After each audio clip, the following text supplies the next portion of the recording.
Nachukua fursa hii kuambia waziri wetu wa fedha serikali kuu CPA John Mbadi kuhakikisha kwamba pesa ambazo kaunti zinadai ni shilingi bilioni 60, pesa za mwezi wa Septemba na mwezi wa Oktoba. Tunahitaji hizo pesa ili kufanikisha maendeleo, na pia nachukua fursa hii kuwatambua senators wetu wote.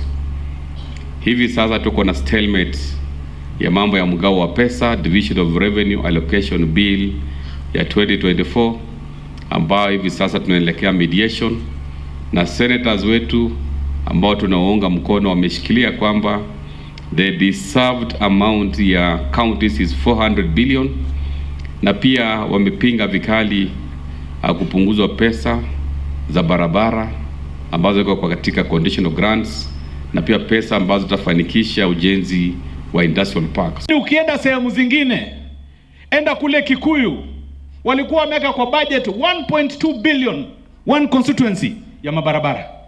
Ukija hapa Likuyani zero. Ukienda Lugari zero. Hatuwezi endelea hivyo kama nchi.